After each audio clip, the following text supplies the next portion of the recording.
नमस्कार मु भरत किंबाका मु आज जीशुक विषय मु किछि वाक्य परिवेषण करने को चाहूँगी जेपरिक ये वाक्य द्वारा अनेक लोक जानी पारिबे से निमंते मु अनुरोध करुच्ची जो मैंने ये वीडियो को देखुंती मु से कहवा चाहे जदि आपण को ये वीडियोटी भल लगुच तेबे लाइक शेयर कमेंट सब्सक्राइब करंतु। ए वीडियो को आपण देखी करी मु जेमिति वाक्य कहबी से अनुसार आपण पालन करंतु तापरे आपण जानि पारबे सत्य कि मिथ्या। आरंभ करबा आसंतु आमे प्रभुंकुटारे आमे केमिति प्रार्थना करिबा। आजिर प्रसंग होछि प्रभुंकुटारे आमे केमिति प्रार्थना करिबा उचित। प्रभु कहउचंती एक मन एक प्राण एक आत्मा एक शरीर रे प्रार्थना करो दुई मन करो नहीं। कहीं जदि जड़े दुईटा डंगारे जदि एपट गोड़ देव केते बेले जदि गोटे डंगा अलगा साइड पड़ेला तेबे से निश्चित तले पड़िबो।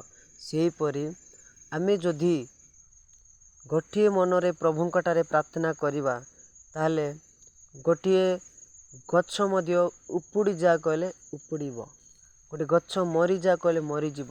कारण वाक्य प्रकाश करे आउ देखिबे मार्क 11:24 रे लेखा होची तुम्भे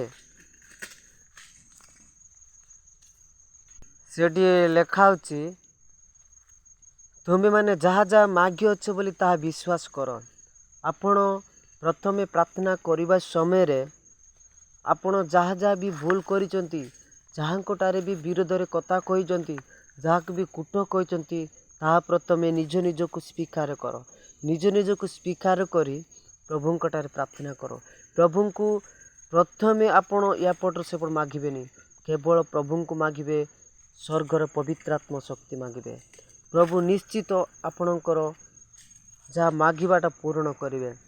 आउ वाक्य प्रकाश करुची आपण जहाँ जहाँ भी मागिबे ताहा प्रथमे पाई अच्छी बोली विश्वास करो ताहाले आपण माने पाइबे।